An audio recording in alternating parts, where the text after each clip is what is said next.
Hello everyone, welcome back to my channel. कैसे हो आप सब? आई होप सब बढ़िया होंगे। तो जी, शुरुआत हो रही है मेरे न्यू व्लॉग की और सबको जय माता दी। और कपड़े धुलाई हो रहे हैं मेरे यहाँ पर। तो कपड़े इतने सारे इकट्ठे हो गए थे धोने वाले कि मुझे मशीन ही लगानी पड़ी, क्योंकि जो डेली के कपड़े रहते हैं ना वो तो धुल जाते हैं साथ के साथ। लेकिन अगर एक्स्ट्रा कपड़े होते हैं जैसे बेडशीट्स वगैरह, कुछ टावल वगैरह, तो फिर थोड़ा हमें मशीन लगानी ही पड़ती है। तो बस मुझे ये था कि चलो ये वाला काम निपटा लूँ अपना बस, क्योंकि कपड़े जब हमें गंदे दिखाई देते हैं ना घर में, तो फिर समझ में नहीं आता कि मतलब कैसे फटाफट से अपना जो काम है वो ख़त्म करें। लेकिन ऐसा है कि अगर कपड़े धोने वाले हैं तो जब तक हम उनको धोएंगे नहीं तो तब तक वो ऐसे ही गंदे इधर उधर पड़े रहेंगे। तो इसीलिए मैंने फिर यहाँ पर लगा ली थी मशीन। और लाइट का भी थोड़ा सा रहता है, लाइट अगर लगातार रहती है ना तो हमारा काम जो है वो काफ़ी जल्दी हो जाता है। और आज तो लाइट ने इतना परेशान किया ना, जिस टाइम पर लाइट रहती है डेली, तो उस टाइम पर आज लाइट रुकी ही नहीं, बस आ रही थी और जा रही थी। तो बस कुछ इस तरीके से चल रहा था लाइट का भी। तो खैर ये तो होता ही रहता है, जब भी कोई काम होता है ना हमें लाइट का, तो हमें बीच में ये वाली रुकावट आ ही जाती है। तो बस मशीन लगाई थी जैसे, तो फिर एक कपड़ा नहीं धुलता है, मतलब जितने होते हैं ना उससे डबल कपड़े हमारे निकल आते हैं। क्योंकि कहीं ना कहीं हमें भी ये लगता है कि अगर धो रहे हैं हम तो चलो ये भी धो लेते हैं वो भी धो लेते हैं, तो कुछ इस तरीके से ना कपड़े ज़्यादा ही फैल जाते हैं हमारे। और ये कुछ दो कपड़े थे बेटी के, तो ये गर्म रह गए थे उस टाइम पर ना, तो जैसे कपड़े फोल्ड करके रखे होते हैं तो उनमें रह गए थे। तो आज मैं जैसे बेडशीट्स वगैरह निकाल रही थी तो ये उसी में से निकले थे। और बस फिर जैसे मैंने कपड़े धोए थे तो साथ के साथ यहाँ पर हमारा लंच का टाइम होने लगा था। फिर तो ऐसा होता है जैसे लंच का टाइम हो जाता है ना, तो फिर मुझे थोड़ा जल्दी जल्दी हो जाती है कि हस्बैंड जी भी आते हैं लंच के लिए। तो मुझे लगा कि मैं इनको फैलाती बाद में हूँ, पहले मैं अपना लंच जो है वो बना लेती हूँ। और बस जब मेरे कपड़े धुलाई हो रहे थे तो मैंने उस टाइम पर आलू जो है वो बॉईल करने के लिए रख दिए थे, जो कि यहाँ पर मैं रेडी करके रख चुकी हूँ। आटा हमारा लग चुका है और बस मैंने कर दिया था यहाँ पर रोटी बनाना स्टार्ट। तो यहाँ पर पहली रोटी मैंने सिंपल ही बेल ली थी। और बस साथ साथ में जो मेरे परांठे थे, तो आलू के परांठे बनाने थे, तो आपने देखा मैंने स्टफिंग जो है वो पहले से रेडी कर लिया।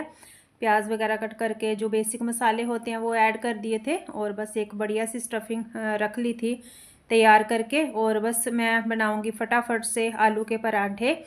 तो थोड़ा जब काम एक्स्ट्रा हो जाता है ना, तो फिर उस टाइम पर अगर हम थोड़ा हैवी वाला खा भी लेते हैं ना तो हमें अच्छे से फिर वो डाइजेस्ट हो जाता है। तो मुझे लगता है जब भी कोई मुझे ऐसा काम करना होता है ना, तो फिर लगता है कि थोड़ा सा जो खाना है उसको अपना जो मतलब डेली के अकॉर्डिंग थोड़ा सा हैवी मील रखें, ताकि वो हमें डाइजेशन हो जाए।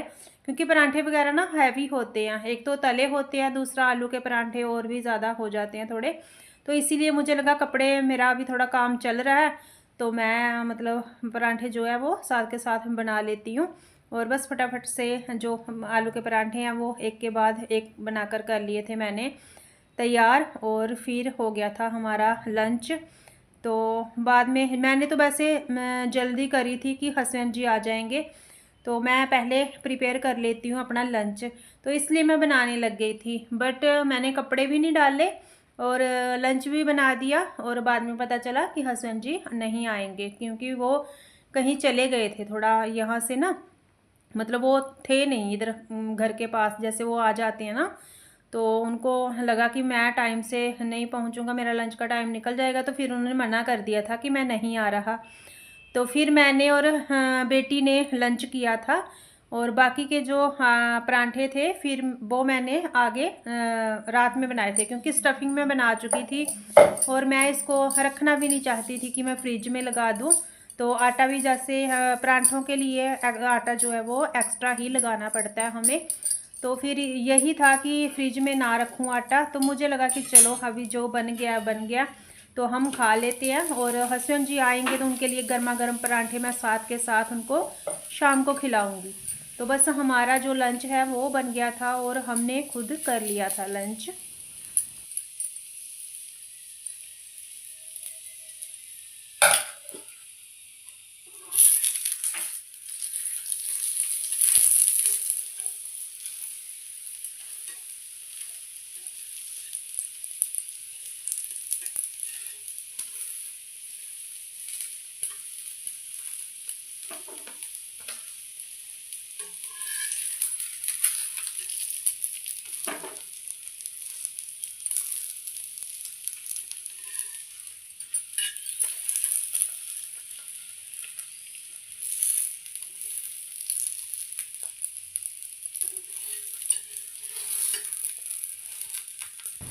तो लंच मेरा जैसे ही बना था तो साथ के साथ ना मौसम ख़राब हो गया था। वैसे भी अभी पिछले 2-3 दिन से मौसम कुछ ऐसे ही चल रहा है, लेकिन बस लंच करते करते ना बाहर देखा तो मौसम जो है वो एकदम ऐसे अजीब सा हो रखा था। कहीं तो बादल थे, कुछ आप देख सकते हैं कि किस तरीके का वेदर हो रखा है।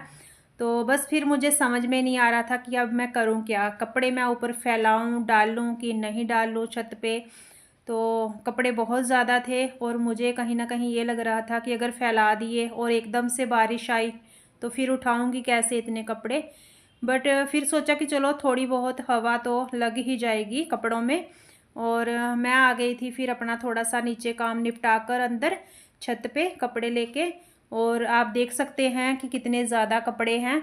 तो बस मैंने डाले तो थे, लेकिन फिर वही है कि कपड़े पूरे आए ही नहीं। जो ये रस्सी सी बांध रखी है ना, तो इस पे पूरे फैलाए नहीं गए। तो मौसम आप देख सकते हैं बादल से लग चुके हैं, धूप तो नहीं थी, लेकिन यही है कि थोड़ी हवा चल रही थी तो मुझे लगा कि हवा थोड़ी कपड़ों में से निकल जाए ना तो फिर स्मेल नहीं आती। वैसे भी जब मशीन में कपड़े थोड़े सूखे होते हैं तो एक्स्ट्रा वाला पानी उनका निकल चुका होता है और बस हवा लग जाती है कपड़ों में से थोड़ी निकल जाती है, तो फिर गीले कपड़ों में स्मेल नहीं आती है और कपड़े जो है वो सूख भी जाते हैं।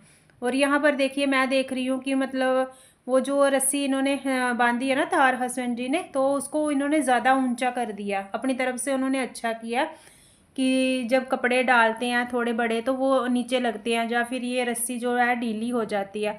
तो उन्होंने इसको अच्छे से मतलब वो टाइट करके ऊंचा करके बांध दिया।